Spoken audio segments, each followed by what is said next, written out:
Welcome, everybody. Lovely to meet global women from around the world. And I just really want to start off and remind ourselves of a bit of history and why the SDGs are so important. In 1995, at the Beijing Platform for Women, held in Beijing in China, it was the women's organisations at that event that provided the architecture and framework for the Millennium Development Goals. So women are truly, strategic thinkers in assessing women's opportunities and rights. And of course, the MDGs became the SDGs, but it's important to appreciate that history of the women. And if you go to the next slide, Helen, please. The next slide, Helen. Yeah, I'm doing that, yeah. Thank you. Right. Now, I'm looking today at an interesting country that doesn't get a lot of press. And I'm going to be looking at what's been happening with women's economic and political empowerment and how it has changed over the last 40 years. And I want to stress the importance of how governments manage SDG planning, or indeed don't manage SDG planning. And I'll be highlighting some of these issues that are particularly relevant because of what I'm calling muscular masculinities, or indeed testosterone masculinities, and the differences highlighted previously match perfectly with the themes I'm going to be exploring, where we see a testosterone-led economic development. The next slide, please. In this era, I'd like us to think about the idea of post-feminism. This is a global north ideology.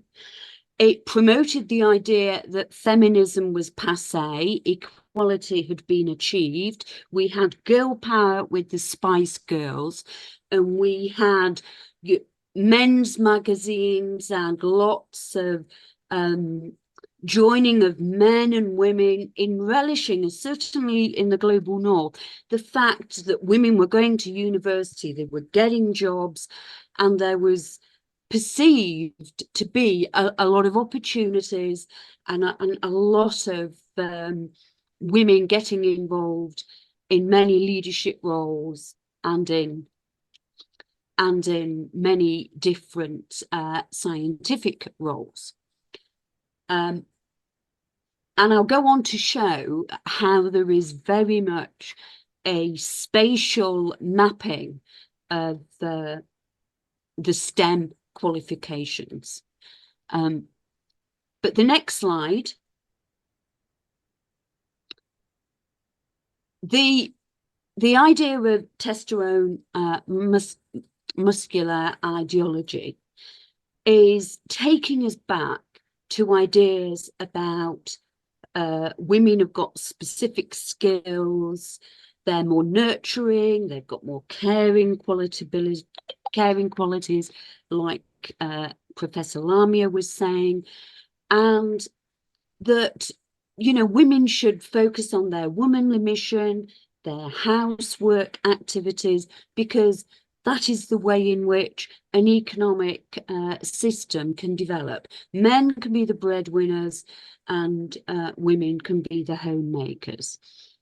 But it's not just those issues of women's homework. It's about attitude towards the role of women and the role of difference.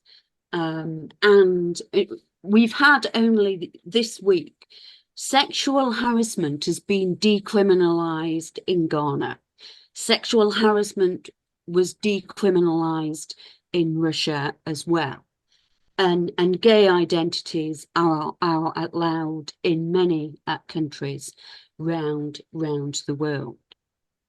So these muscular masculinities are promoting a particular role for men and a particular role for women. And can I have the next slide, Helen? So I'm going to be talking about the representations, what Professor Lamia did. She gave you some of the science.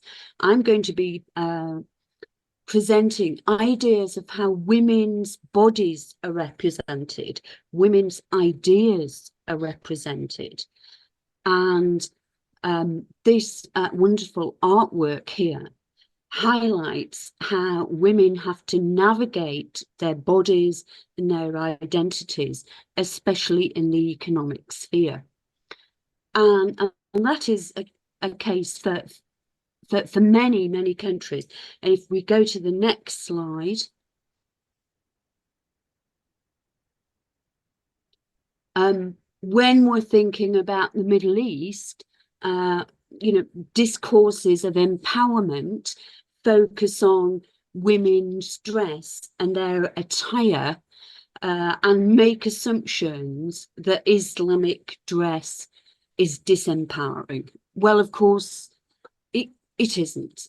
Islamic dress is empowering, and we need to be aware that some countries around the world have made wearing the hijab illegal. Women should have the right to dress how they want. Move on to the next slide. So what's interesting about Russia is that Russia is going backwards. After the Russian Revolution in 1917 and the first constitution established in 1922, granted equality between men and women. And as a consequence, men and women worked and progressed in society. Before 1991, Russia had the highest female workforce in the world, with over 80% of women working. Pay equality was the same in a lot of industries, but the pay inequality has been a consistent difference.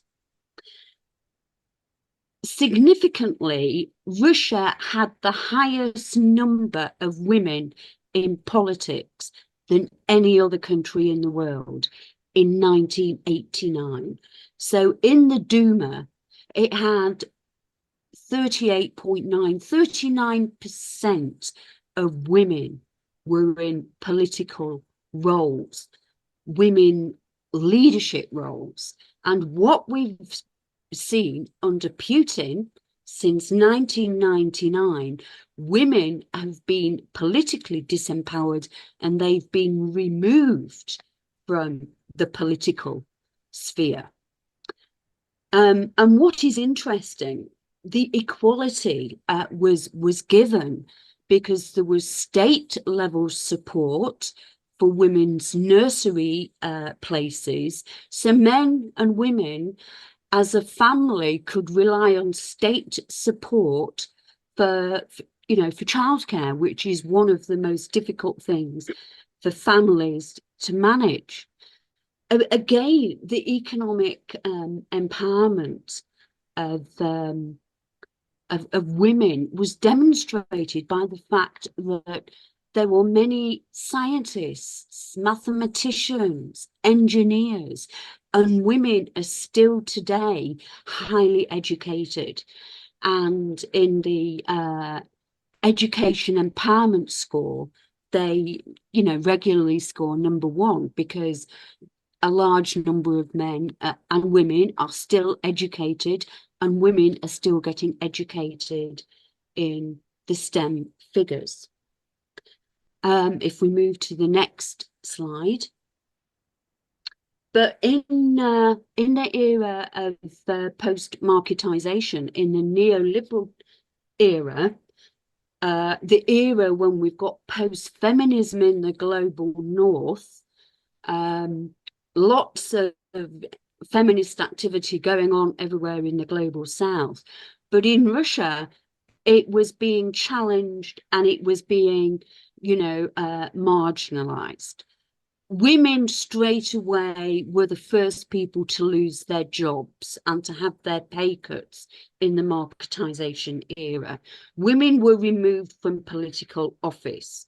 The stress was, focusing on getting women into the home and men out to work. Domestic abuse was decriminalized in 2017. There was a so-called crisis of masculinity in the era in the 90s because the family had been supported by the state with creche facilities and support. All of that was taken away. So families had to manage everything themselves. And one of the difficulties was childcare. And many men wouldn't accept family responsibilities, and levels of alcoholism increased significantly, as indeed did violence against women. And we saw a growing emphasis on feminization in the workplace, and I'll talk about that. The next slide, please. So what we've got going on at the moment in Russia, we've got, in essence, a gender neutral policy. One of the things that is required for the SDGs is for governments to have a dedicated department that monitors the SDGs. Russia doesn't have that. In the Global Gender Gap Report, the World Economic Forum Empowerment Report, for the last 2 years, Russia hasn't reported any statistics. And that's quite common. And the latest statistics in 2021 are incomplete. But women's empowerment measures are going down, especially for political empowerment, and they're currently about 140 out of 144 countries, but quite high in economic empowerment, but very high with education empowerment, sharing with Iceland and Lithuania, number one in education empowerment. Next slide. And part of this testosterone or muscular masculinity is to do with a discourse in global leadership that has been increasingly sexualized. And many leading men around the world are known to have abused women, sexually abused women, and undermine women.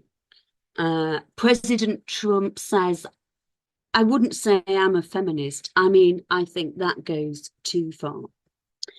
And President Putin has presented an image of muscular masculinity, and he's regularly seen in providing images of himself on a horse, playing ice hockey, in an aeroplane, or even in a spaceship.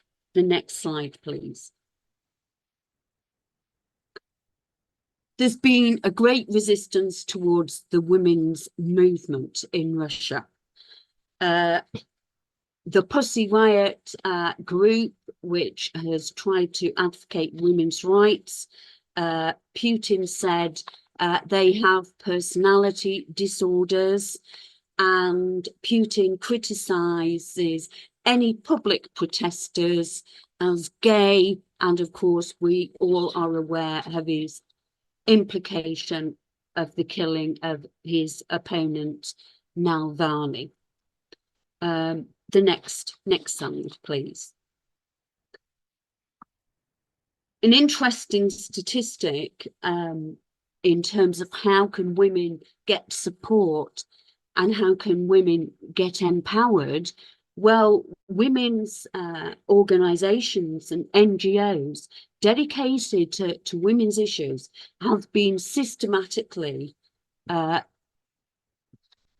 disallowed in Russia, and they have gone down from 1,400 NGOs to only 3 NGOs in 2019.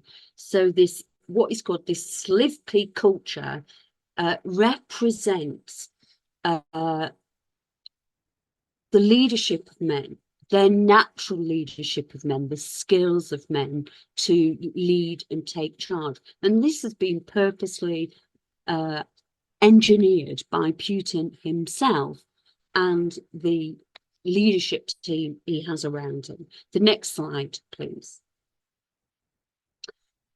What is interesting, when I talked about the feminization of professional identities, where women are offered jobs, it's quite common. You will read a job advert for a woman in administration or secretarial. The women should have long hair. The women should wear lipstick. The women should wear short skirts. And these phrases are very much defined as professional beauty requirements, and they are identified as required criteria in many jobs. And this is really positioning women in a sexualized and marginalized way. And it is not looking at the skills and capabilities that women have to lead in many, many different professional occupations. Thank you. Next slide.